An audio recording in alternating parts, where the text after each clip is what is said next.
Okay, so welcome everybody.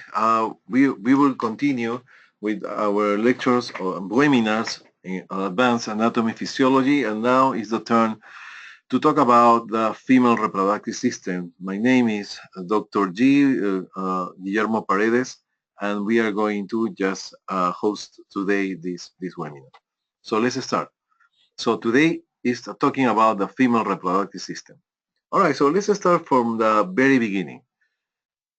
The very beginning is, first of all, I want to just mention a few things. The ovaries. The ovaries are actually connective tissue. So what I always think about the ovaries is that the ovaries is the parking lot where the cars are going to park. The parking lot itself is going to be the ovary. Meantime, the cars become what they're transform into ovules. So why is that? Why I'm saying that? First of all, we have on very early gestational age, about 4 weeks of gestational age, we have here, if you see here, this is just an example. This is an egg, actually, that is not human, but definitely is very similar. And you can see here that this is the embryo, and here in front, this is the head of the embryo, this is the tail of the embryo, this is the body, this is the ventral area, and this is the dorsal where is the spine. So now here on the gut, in the stomach, the GI tract, there is a connection, there is a sac that is coming this way. This sac is what we call the yolk sac. That is the yolk sac. In the chicken is the yellow, right? So many people think that the yellow is where it's going to born the chicken, but there is not like that. So this yolk sac is actually the nutrients that many mammals, birds, we have, reptiles, we have as a very beginning in the embryological development. This yolk sac is the area where you have nutrients. So that's why it's connected to the GI tract directly. Until in mammals, in humans, the placenta is going to be established because at the beginning we don't have placenta. The placenta is going to take some time to be formed, and meantime we are going to consume the nutrients from the yolk sac. So why I'm talking about the yolk sac? Because the yolk sac, the lining of the yolk sac is where everything is going to start. This lining, the lining inside the yolk sac, is in this sac where the germ cells are going to start forming. These germ cells that at the end they will turn into ovules are going to start all the journey from the lining of this yolk sac. So some parts, some cells of the yolk sac are going to differentiate and specialize, and they are going to start migrating into the body of the female in this case, where the ovules are going to migrate towards the ovaries. So the ovaries become like a parking lot because ovaries itself are going to be formed by stroma. Stroma means connective tissue, and we are going to see that. So when the ovaries are waiting for these germ cells that are going to migrate in 4 weeks of gestation towards the ovaries. Okay, so here we have the first migration of germ cells from the yolk sac to the posterior body wall to the level of T10, the thoracic vertebra number 10, and they are going to get into the genital ridge. What is the genital ridge? Is all the structures that are going to, if you see here, can you see here the yolk sac? These are actually the germ cells. Germ cells are connected to the GI tract. If you see here, this is a very early, this is a little bit more late development, so it's more clear here, but I want to show you that some cells of the lining go to the GI tract and they are going to actually travel to at the level of the kidney, where is T10. And then after that, they are going to migrate into the ovules. All right, so here we have this is a human yolk sac, so connected to the GI tract. Okay, so this if somebody asking this is the allantoid. The allantoid is like all the waste products, like At the beginning, the stools and all P are going to get into the allantoids later. But actually, we focus here in the yolk sac. All right, so let's keep going. So the germ cells that we already know coming from the yolk sac lining, differentiate cells, are going to turn into oogonia. Oogonia. Oogonia then enter, if you see here the oogonia, so we have here the germ cells, oogonia, then primary oocyte. Then it's going to turn into the secondary oocyte and then into the ovum. If you see here, we are going to see a process that is called between somatic cells and cell division between somatic and sexual cells. This is oogonion that is going to produce the oogenesis, right? The formation at the end of the ovum. If you remember, the meiosis is going to have actually two mitosis, one mitosis after another. So there is two mitoses. So the first mitosis division is called meiosis 1, and the second portion is actually meiosis 2. So if you see here, the oogonian is going to have a diploid number of chromosomes, 2n, and the primary oocyte is going to have 2n2. At the end, when you're going to form the ovum, they're going to have haploid number of chromosomes. Haploid number of chromosomes. So here, what we have here is, if you remember from the meiosis, we are going to have four daughter cells. So we have only two here. Where are all the other two? So from the first polar body, they are going to divide again in two cells that are going to degenerate. So only from one oogonian, they are going to produce four daughter cells, but three of them are going to be totally degenerate. And that is what we call the first polar body and the second polar body. So they suppose here that's supposed to be in meiosis to divide in two more, but this actually is going to degenerate.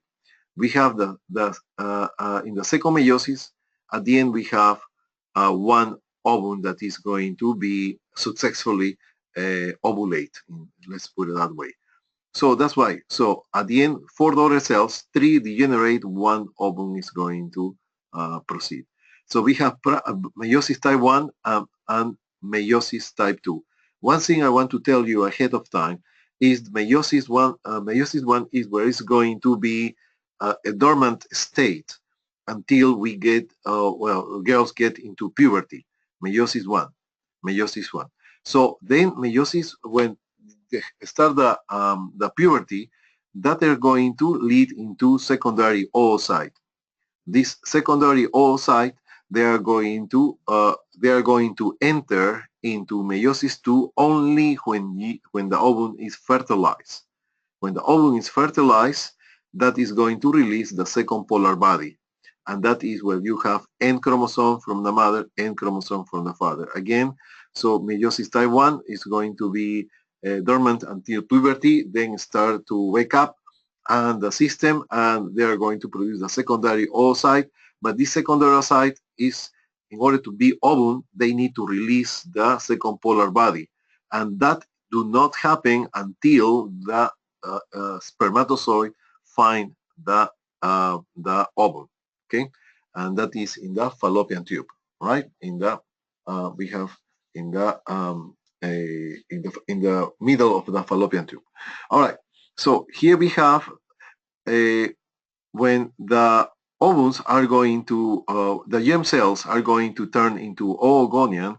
They are going to be about they are going to be a fetal life about 2 million of them. 1 million in one ovum and ovary, and 1 million in another ovary. So that is this these oogonias are going to turn into primary oocytes. So that we are here in the primary oocytes. That is where they are going to get dormant until what? Until puberty. All right. So after the fetal life, when they born, they have 2 million, 1 million each ovary. At birth, they are going to decrease from 2 million to 400,000. And then at puberty, we have about 40,000 primary oocytes. Primary oocytes. So, but we are going to, they're going to menstruate 40,000 times? No. Why? Because when in every cycle, they are going to wake up 10 or 12 secondary oocytes. So from both sides. So every cycle, we have about 5, 6 in one side, 5, 6, 8 in another side. Then one side is going to reabsorb all those oocytes, and the other side are going to reabsorb all of them minus one, and that is the one who is going to be ovulating. So in every cycle, we have about 10 to 12 follicles, and from these 10 to 12 follicles are located in both ovaries. One only is going the one who successfully produce the ovum. So how many times is going to happen that? We have 525, 523 times in the span life of a person. All right, in this graphic, we see we have primary oocytes, and we are going to see what is a primordial follicle and what is the difference between primary oocytes and primary follicles. We are going to make it very simple.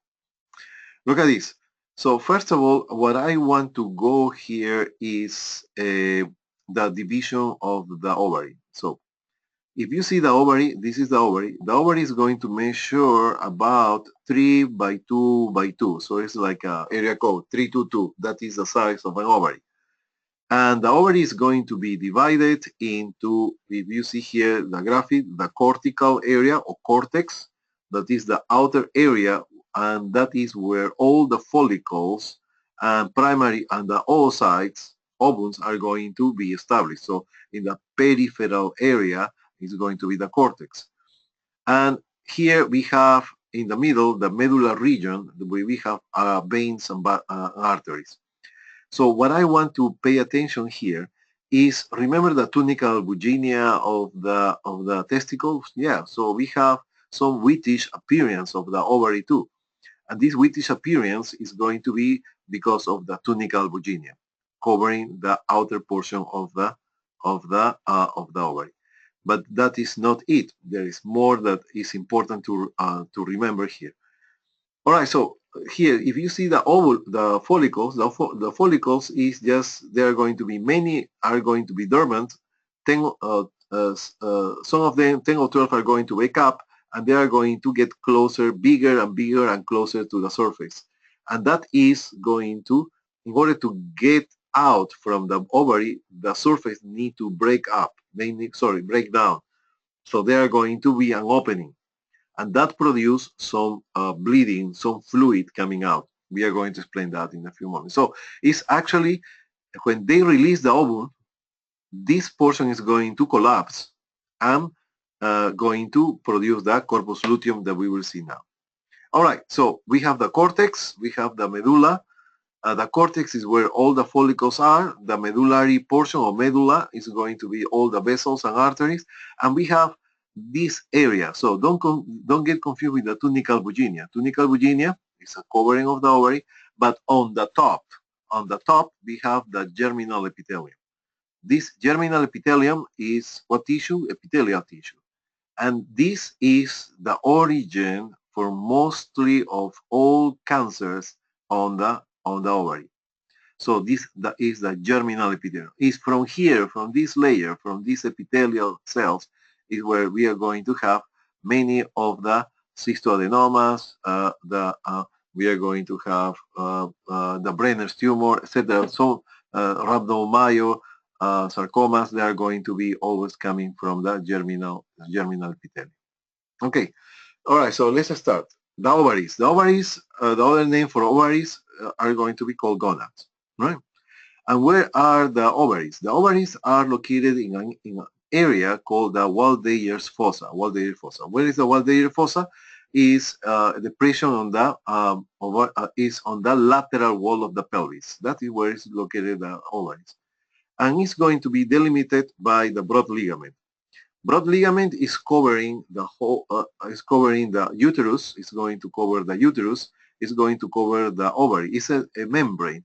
This broad ligament is actually a projection or an extension of the peritoneal peritoneum membrane of the abdomen. Yes, it's going to be an extension of that. So, and the ovaries are, that is the Walderia fossa, that are the components of the Walderia fossa. We are going to see that we have that lateral to the ovary, superior and anterior.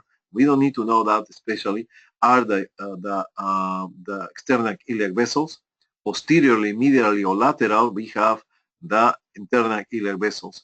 Piriformis muscles, that is actually when you flex the hip in order to throw a ball in baseball, that is piriformis muscle.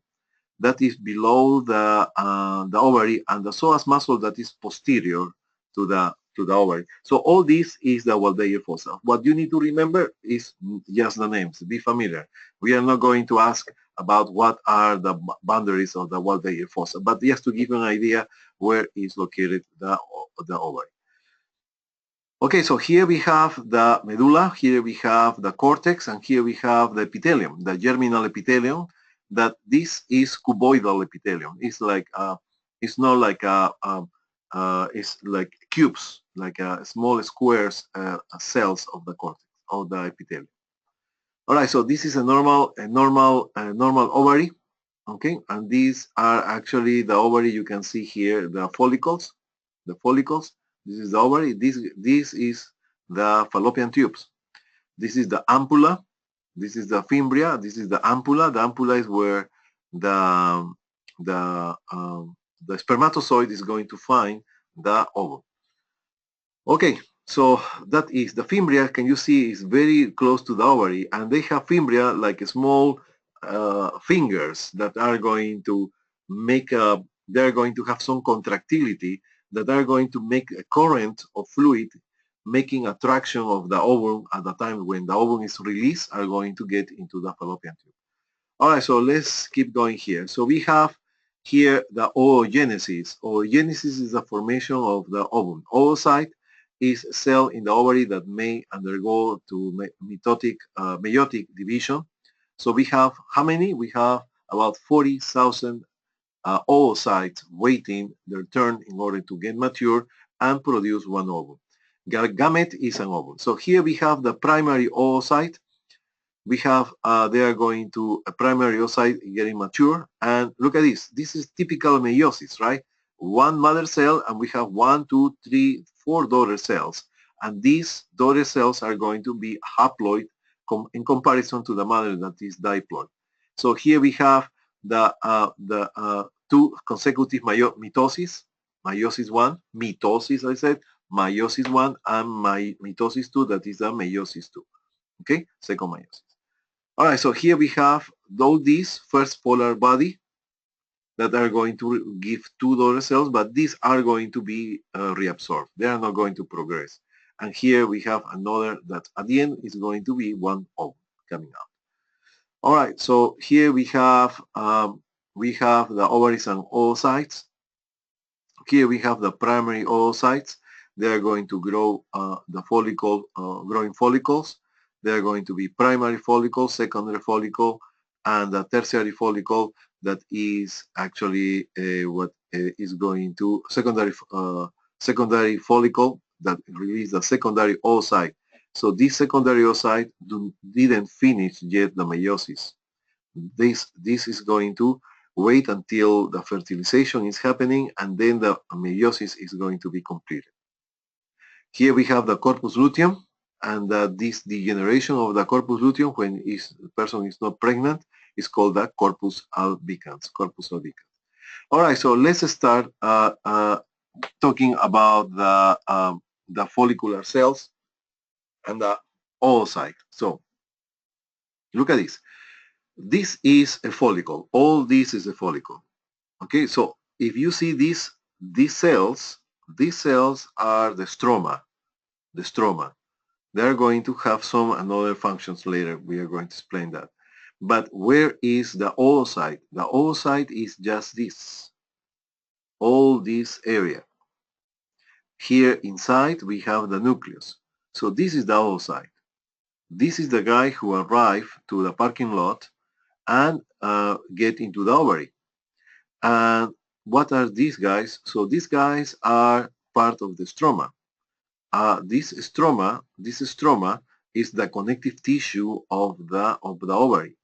But what happened? As soon the oocyte arrive to the ovary, what is going to happen is that stroma cells are going to surround the oocyte in one line at the beginning, and then second line, and three lines, and four lines, and more and more and more are going to be surrounded.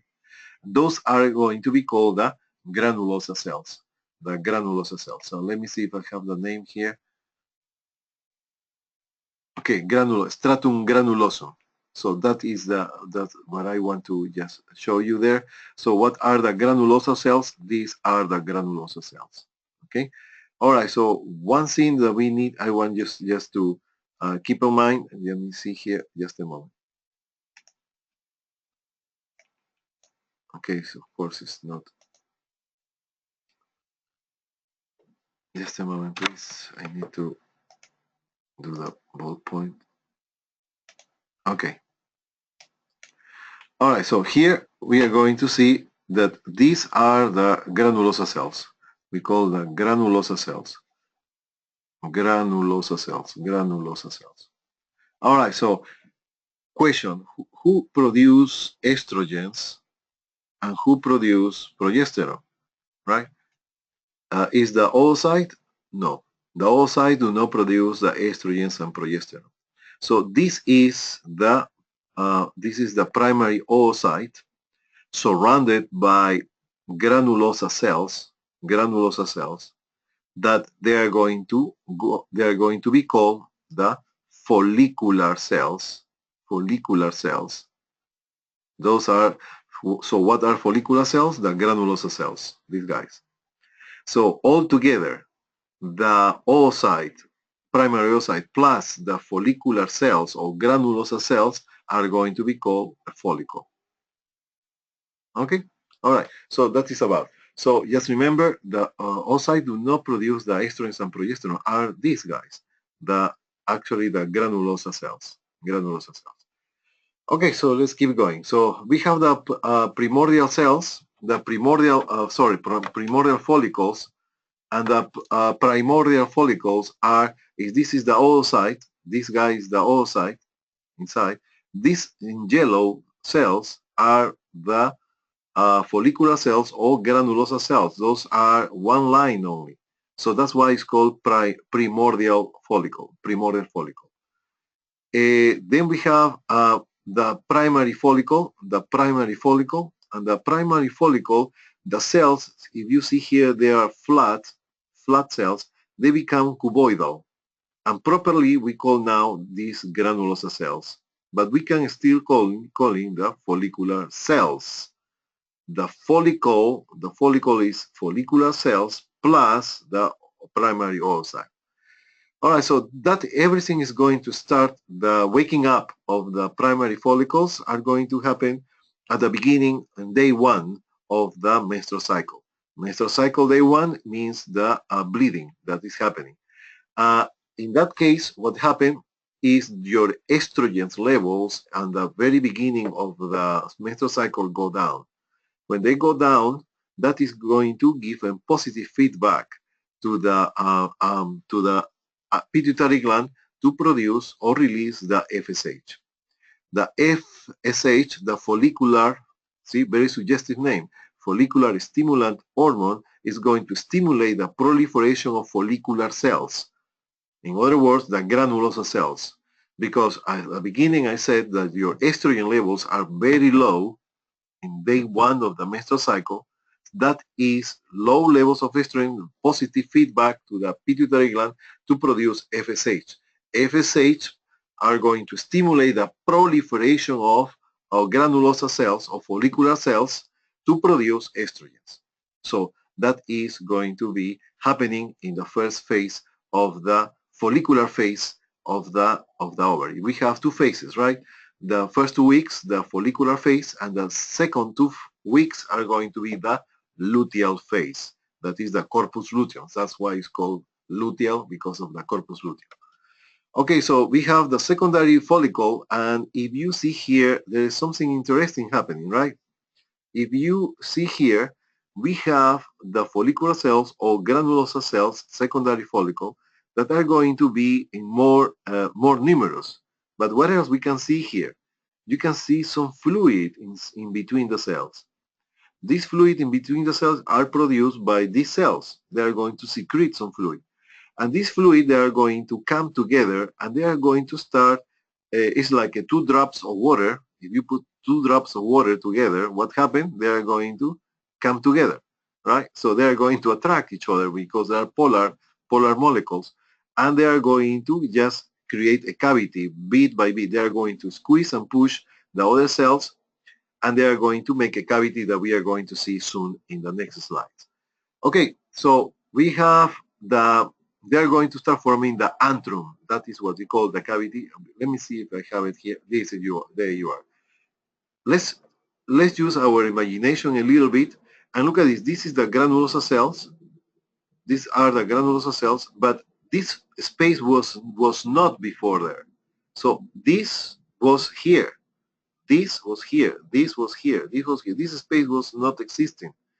What happened is that in the secondary follicle, they are going to start producing fluid, and this fluid are going to come together, and some of the granulosa cells are going to get attached to the primary oocyte, and the other ones are going to stay in the borders. So we have like a lake that is called the antrum. That is characteristic of the secondary follicle or tertiary follicle that we are going to see the Graafian follicle.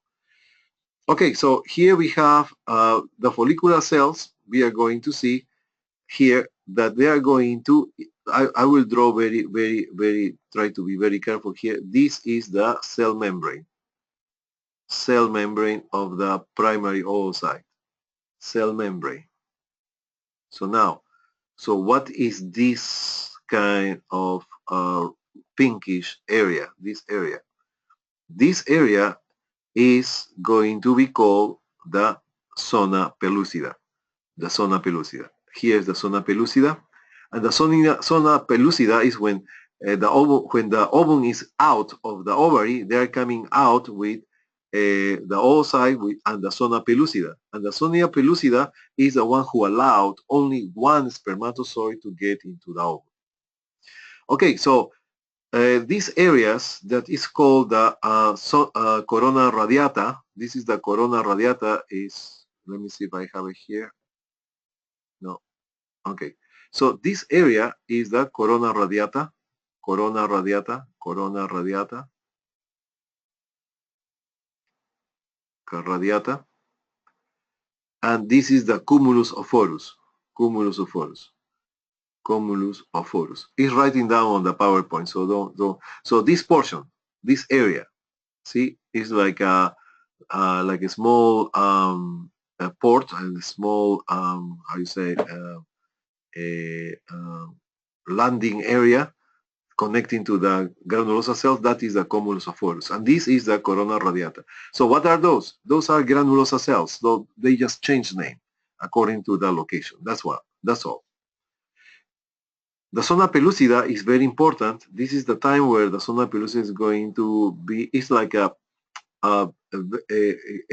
glycoprotein structure that is giving let's put it this way. It's like if we go and buy some device in the Best Buy, it's covered by a very hard plastic, right?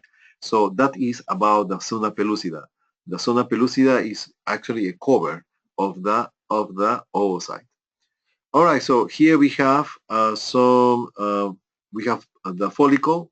So just remember, follicle and oocyte. Follicle is going to have the oocyte and the follicular cells. So that is already, I think, clear. So here we have, if you see here, they are going to be surrounded by granulosa cells. There are so many granulosa cells that are going to, at the same time, they produce water, fluid. They are going to release water. These water are going to come together and form a cavity that is this cavity. This is called the antrum, And then they are going to be primary, secondary, tertiary is the Graafian follicle. The tertiary is the Graafian follicle. and they are going to actually release. So if you see here, this is coming with some, this is the oocyte here, secondary oocyte, but here is surrounded by the zona, remember, the cumulus of forus and some of the corona radiata. At the same time is surrounded by the, covered by the zona pellucida.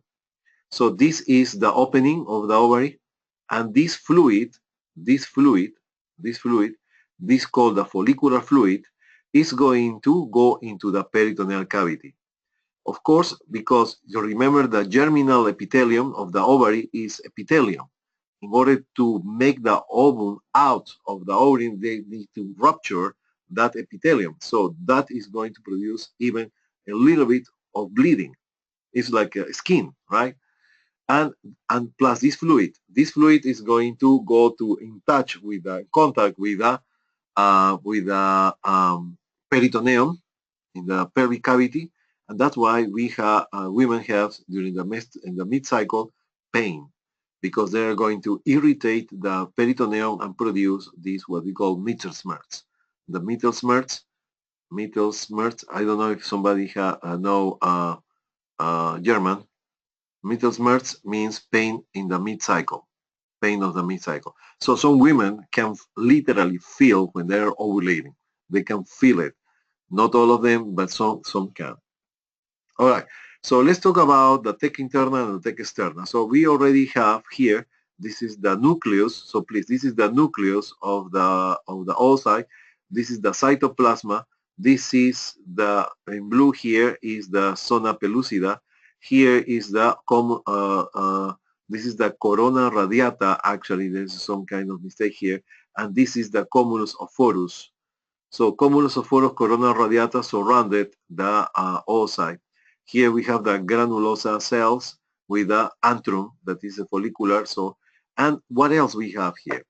We have two main structures that are going to be so important for the production of what hormones. So in the outer layer of the granulosa, belonging already to the stroma of the ovary, we have one layer of cells, stromal cells, that are going to differentiate and produce what we call the theca interna. Theca interna. This red with background white, that is the theca interna. Theca interna is surrounded by another layer that is called the theca externa. Theca externa. Theca externa. How wise is the body? Look at this. Theca externa is actually some fibers of a smooth muscle. A smooth muscle. What is the function of the smooth muscle there? Is at the time that they are going to produce the ovulation and getting closer to the surface of the ovary, this theca externa is going to make the smooth muscles to contract. So the pressure inside the follicle is going to be increased. And that produces the eclosion, the opening of the follicle towards the surface of the ovary. So that is the theca externa. Let's talk about the theca interna. And the theca interna has an intimate relationship between the theca interna, and this is theca interna, red with white background, and the granulosa cells. And this, what is doing, just to make it simple, they are going to produce hormones. So the theca interna, this theca interna is going to produce testosterone. Yes, testosterone is going to produce testosterone, the theca interna. Then the theca interna is going to get into, the testosterone is getting into the granulosa cells by proximity, right? They're going to granulosa cells, and are the granulosa cells who transform the testosterone into estrogens.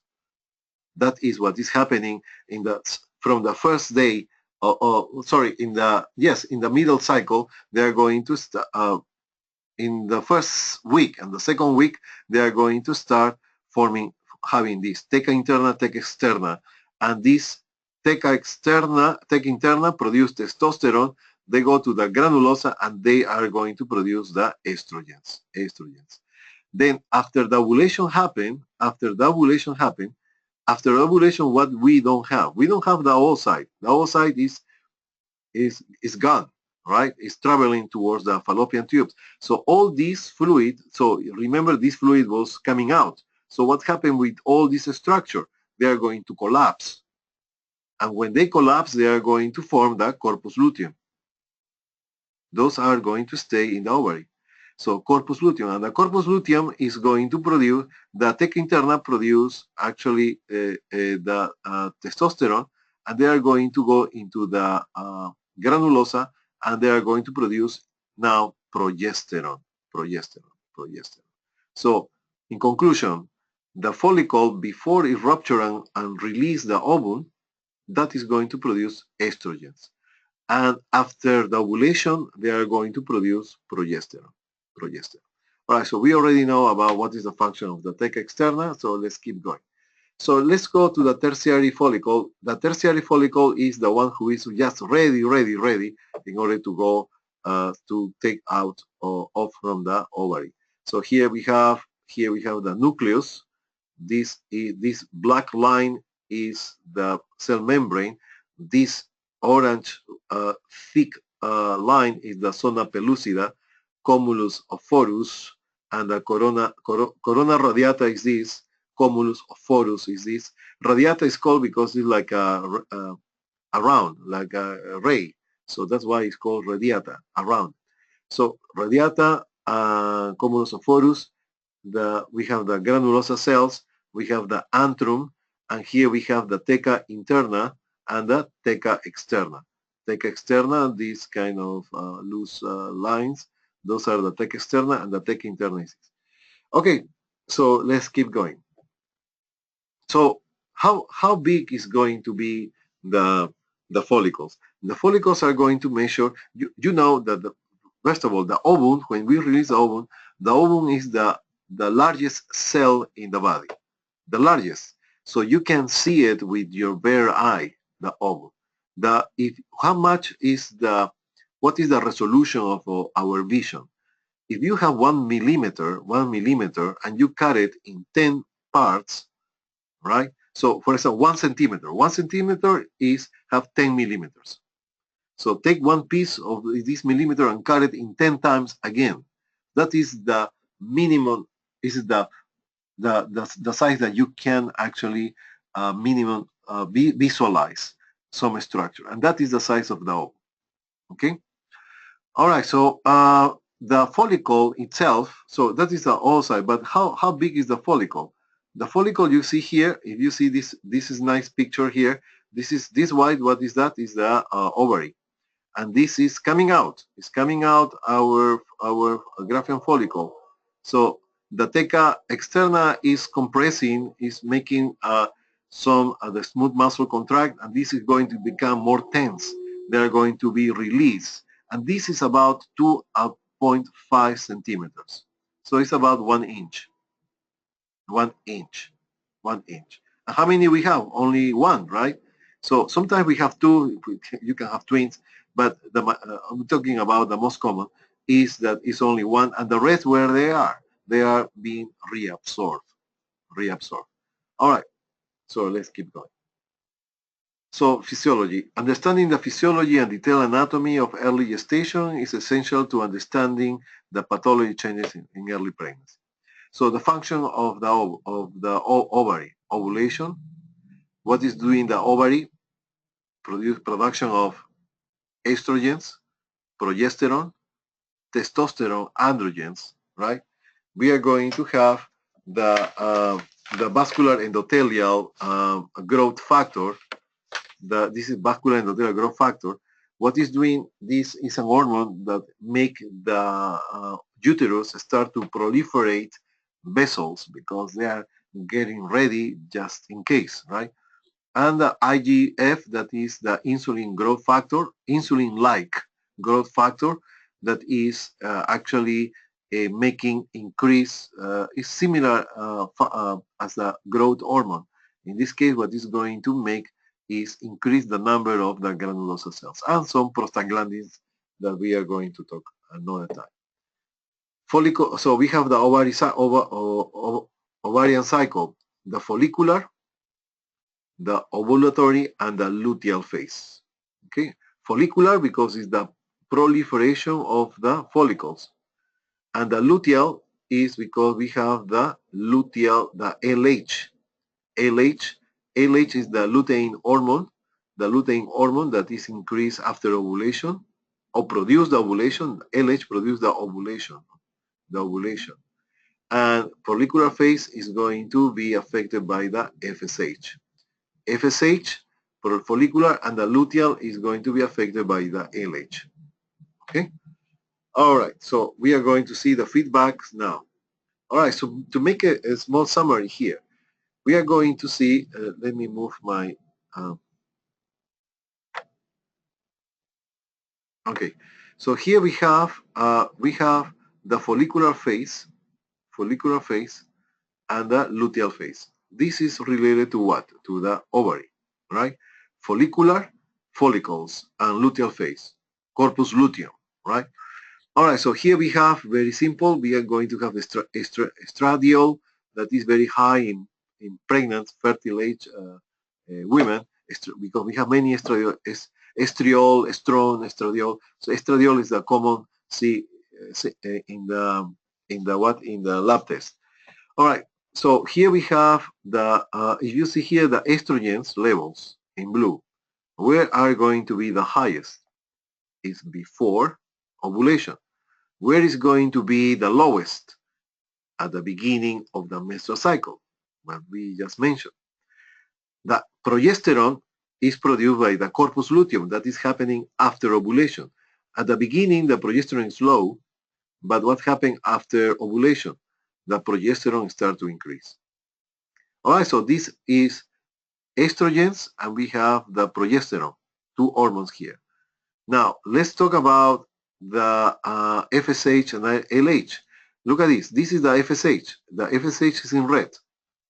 And we have the LH in green. Okay, so what is doing? Look at this. As more FSH you produce from the very beginning, they are going to increase more and more the levels of estrogens. So can you see the parallel between FSH and LH? Parallel into FSH and estrogens. So they are going to increase the red. This is the red and the blue. Red and blue. They are going to be almost simultaneously. So, but in order to happen the ovulation, you need to decrease the levels of estrogens.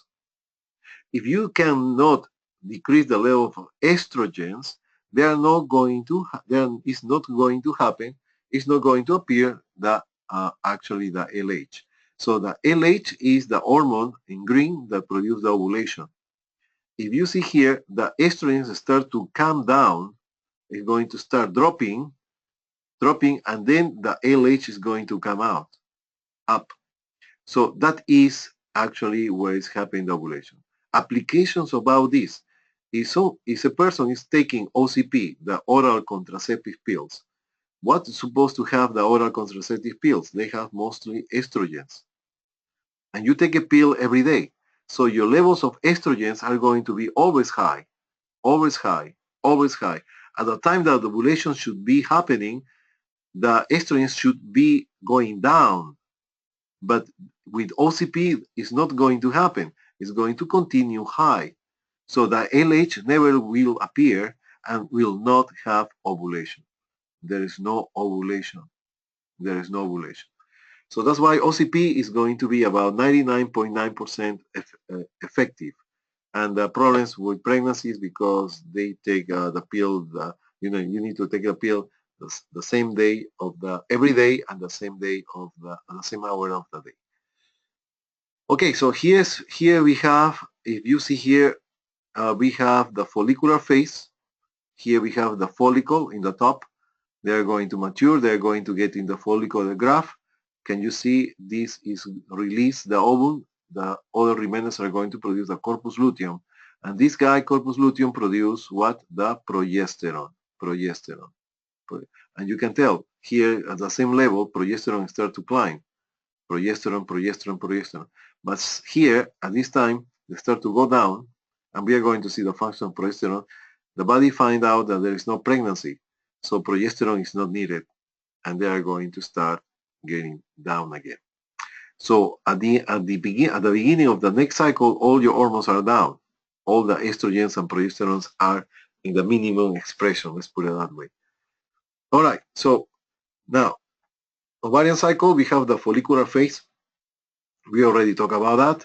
Here we have the hypothalamus pituitary ovarian axis with the negative and the positive feedback. Here we have the GnRH. The GnRH is the gonadotrophin releasing hormone. So please, it's different from the HCG, the human chorionic gonadotrophin hormone. Is different. Okay, so this is gonadotrophin release hormone. The GnRH is going to stimulate the pituitary gland. The pituitary gland is going to stimulate, is going to release the FSH. Okay, the FSH to the ovary. The ovary is going to produce estrogens and progesterone, but as more progesterone and estrogens you release, they are going to be having a negative feedback in the hypothalamus. So the secretion of the FSH diminish, the LH surge, and they are going to produce the ovulation. Okay, so that's simple as that. All right, so let's keep going. All right, so follicles are going to grow about 2 to 3 millimeters a day, and the size that you expect is about 2.5. When it's more than 2.5 is what we call the functional cyst, functional cyst or functional follicles. These functional follicles are going to persist until the next cycle, one or two next cycles. Some people are concerned about that because when they measure about, that more than 2.5, they're going to be called functional cysts or functional follicles. When they go more 5 centimeters or more, that is they can twist. So that area, see here, the pedicle, they are going to twist, and that is going to cause ovarian torsion. All right, so that is actually a little bit of some pathology about the size of the ovary. Okay, so we talk about so here we have the theca interna produce androgens, right? That is a type of testosterone. And these androgens, they go to the granulosa cells. They arrive to the granulosa cells. So we have theca interna, here's the granulosa cells, and they are going to have an enzyme called the aromatase enzyme. And that is going to change the testosterone into estrogens before ovulation. But after ovulation, they are going to transform into progesterone. Okay. All right. So we have talking about the proliferative phase. So we have, for one side, we have the follicular, and turning into luteal, right? That is ovaries. But what's happening in the uterus? In the uterus, we have the proliferative and we have the secretory. I'm going to make it very simple, just to remember a few things. Number one, here we have the proliferative phase and we have the secretory phase. Why is called proliferative phase? Proliferative phase because it's going to proliferate. What is going to proliferate? The vessels. We have the arcuate vessels, radial, spiral vessels that are going to enlarge, and they're going to bring more blood to the endometrium. That is the proliferative phase. And the proliferative phase is coincidentally happening with the follicular phase. In both cases, before ovulation. Proliferative phase, proliferate, because you want to get prepared for probably a pregnancy, correct? So they are going to, at the same time, when this is enlarging the endometrium, the follicles are going to get into primary follicle, secondary follicle, tertiary follicle. And after the ovulation is happening, the endometrium passes from proliferative to secretory phase. And the ovary is passing to the luteal phase with the corpus luteum, who produce progesterone. So, and that is totally correlated. Why? And why is called secretory? Secretory because on the second part of the menstrual cycle after 2 weeks after the ovulation, sorry, they are going to uh, uh, we have the highest need in order to prepare the endometrium for probably a pregnancy. And what they are doing this endometrium is use progesterone that is produced by the luteal phase, that is the corpus luteum. And the progesterone, what they're going to do is to secrete glycogen in, can you see here, this is more wider, these white areas. Why? Because this is glycogen, is a carbohydrate that is going to be used for the fertilized egg. Remember that we don't have placenta yet. So where is coming from the nutrients? From a good nutrition coming from the uterus. So that's why we have the progesterone in that level in the second part. Okay, so the ovulatory phase, we already know that this is not an eye, this is the ovary itself, and this is the ovum that is ready to be expulsed. This is the ovary, the oocyte, here surrounded by the cumulus of forus and the corona radiata. And here we have this, you don't see very well here in this picture probably, but here we have a very thick area that is the zona pellucida. All right, so the spermatozoid, you know that the spermatozoid they need to deal with a lot of problems in order to get to the ovum. And the calculation is about that well, I don't know if you live close to San Mateo, but from San Mateo to Santa Clara, that is the spermatozoid need to walk or maybe run because they need about 24 hours in order to reach the ovary, the ovum. So after that, the risk for degeneration of the spermatozoid is high. Okay, so here we have, let's keep going. Okay, so this is, if you see in this picture is our lab, and that is just the moment when they was taking the picture when they are being released. So this is the Graafian follicle. Here's the surface of the ovary, and that is the rupture of the germinal area, and that is going to be released. Looks like a volcano there, right? Nice, beautiful. So that is how they coming out. I have another picture here that I found out that it was a surgeon was doing surgery, well, a surgeon doing surgery, okay, and this is the ovary. This is the ovary. What is the ovary? The ovary is all this. This is all the whole ovary, and this is the Graafian follicle. The Graafian follicle, sometimes in the antrum there is some bleeding, so they look like that. And what is this? Is the oocyte is just ovulating. They find out that this patient was ovulating just at the right time when they was coming into surgery. So this is the ovum coming out, just saying, coming even more, and start coming out of and the next is going to be like this. So if you see here, all the follicular, is just ready to come out. And all these fluid are going to come out and go into the peritoneum. That's what they have this pain during the ovulation. Because this fluid is going to go into the peritoneal cavity. All right, so talking about the luteal phase, the luteal phase is LH, that is the one who make the luteal phase is going to contract the theca externa, and they're going to promote they're going to produce the ovulation. Okay, let me see. All right, so let's go over, I think we talk about, let's talk about the corpus albicans. The corpus albicans, is going to be the remnants of the corpus luteum.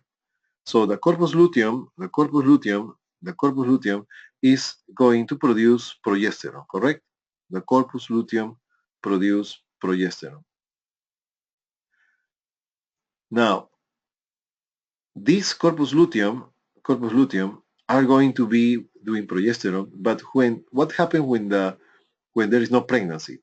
When there is no pregnancy, the corpus luteum starts to degenerate, and they are going to form what we call the corpus albicans. Albicans is actually a scar, so that's why it's called albicans. Albicans means white in medical terminology. So what you see, if you put your finger, if you touch an ovary of 60 women or 65 years women, 50 years women after menopause, you will see that the ovary was like in a war. So it was it's a lot of scars in the surface of the ovary. All right, so let's keep going. All right, so when you have the fertilization, so let me see if I have a picture of the fallopian tube. There you are, here. Here we have, this is the ovary, this is the fallopian tube, this is the ampulla. The ampulla is where the majority of the fertilization is going to happen. What is fertilization?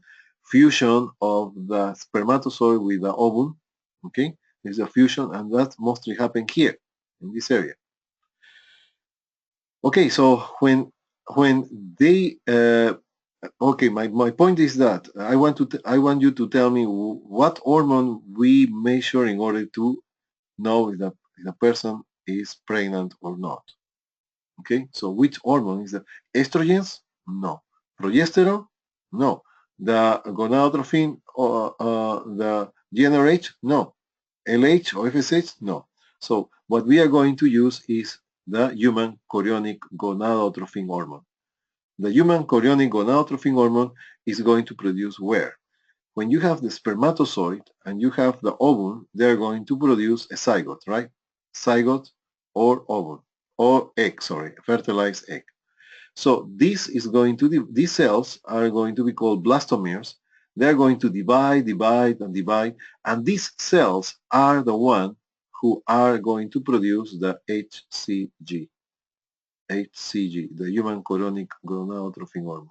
So they are going to divide in 2, in 4, in 8, morula, blastula, etc. And they are going to, that is the moment that is, so if you can tell, if somebody have some intercourse today, if you want to take a pregnancy test, you will not find it, because they are going to take about one day to reach the fallopian, to meet between the spermatozoid and the ovum. So it's going to be one day, and after that the levels are very tiny. So you earliest you can detect about 3 days. 3 days. Now with the new tests.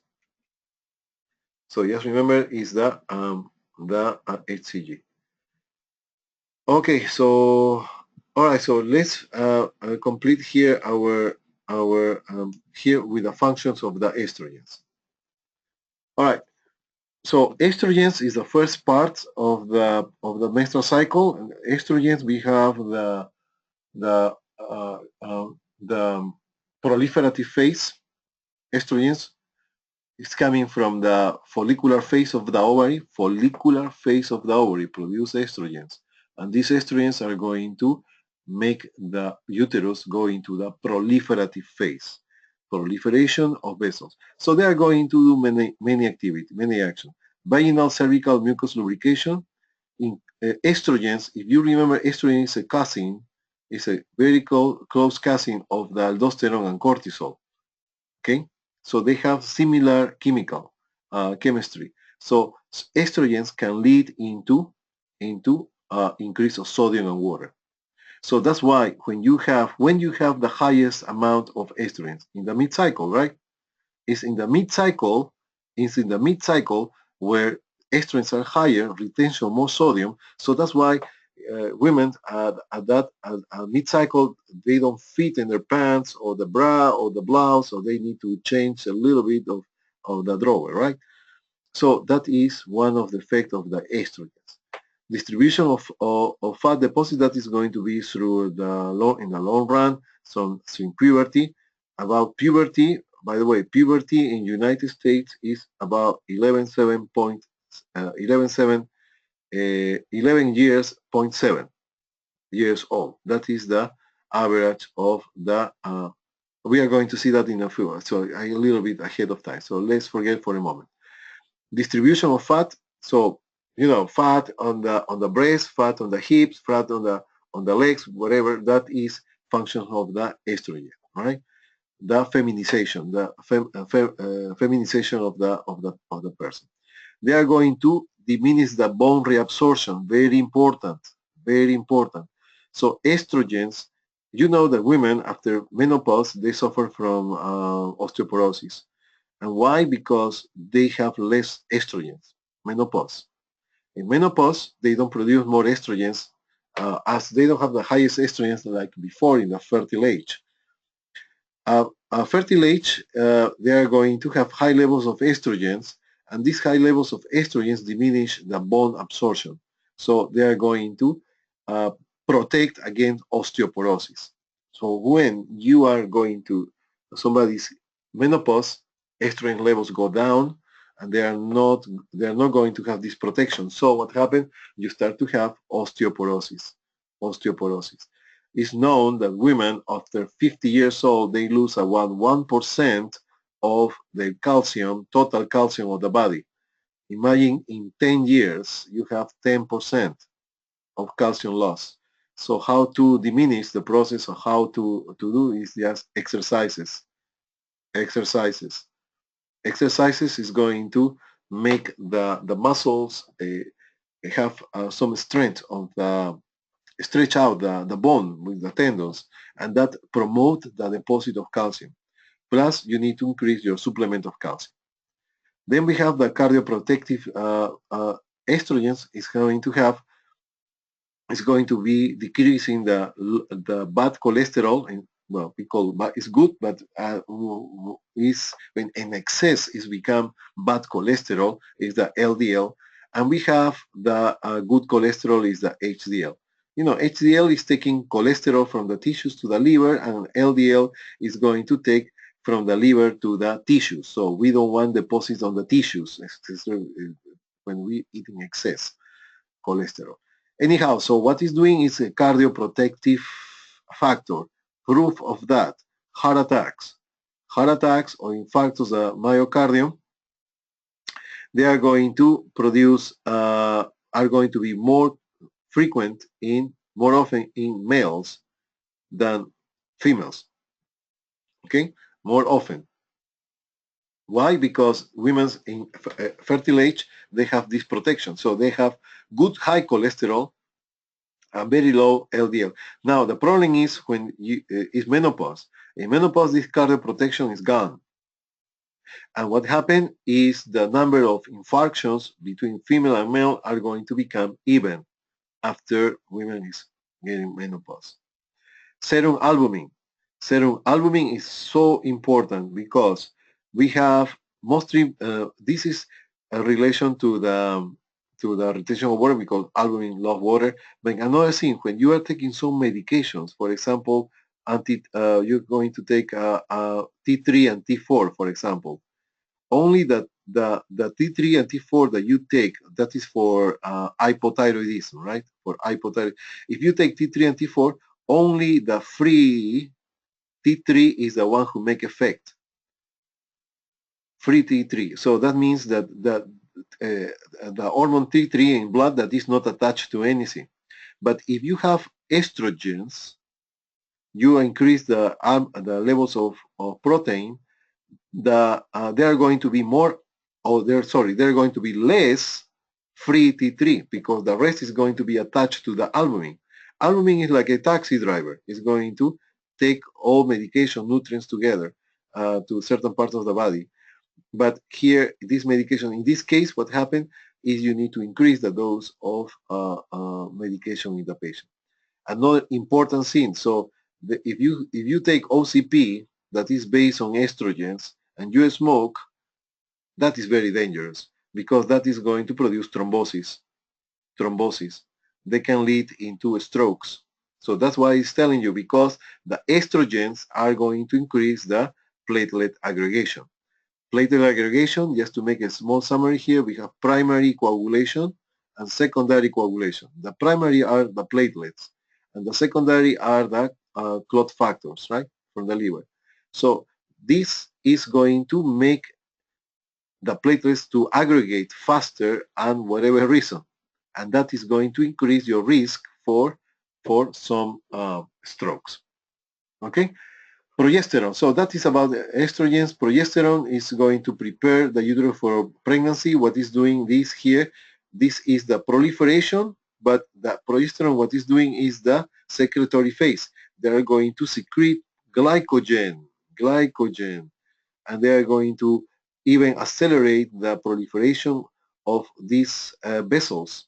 We call the spiral vessels because they are spiral. That is going to wait for the landing. So literally after the fertilization, the egg, fertilized egg, is going to take 6 days. 6 days to go from the fallopian tube and go to the uterus. Remember, we don't have placenta. So that's why progesterone is going to make the uterus make weight the to weight the fertilized egg with a lot of nutrients. So at 6 days they are going to produce the implantation. Okay. All right, so menarche is the first menstrual period, and here we have about 11.7 years old in the United States. In tropical areas, they can menstruate for the first time menarche about 8 years, 9 years. Okay, in the United States is 11.7. Menstruation. Menstruation, we have that classically in all textbooks, they're telling you that you have 28 days of cycle. But only 15% of women are going to have that regular period. The rest mostly are irregular or more than 28 days menstruation. Okay, so they can have short menstrual cycles. That is called that is short is more often, right? Short menstrual cycles every 22 days. That is more often, right? That is called the polymenorrhea. Okay, polymenorrhea is when you, for example, polymenorrhea, very classically when you see polyps. You have long menstrual cycles, 45. That can be, for example, that is oligomenorrhea. Oligo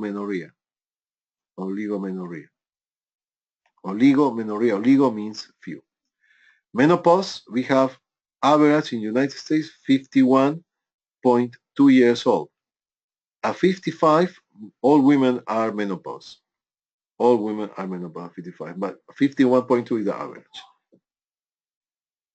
Okay, so that is about. All right. So any questions so far, please? Sorry, No, thank you. I took more No, time that's good. I took more time. I couldn't have the time. So, well, I really enjoy it really much. I would like to talk Yeah, more thank about you. this, but Yeah, interesting. so we will.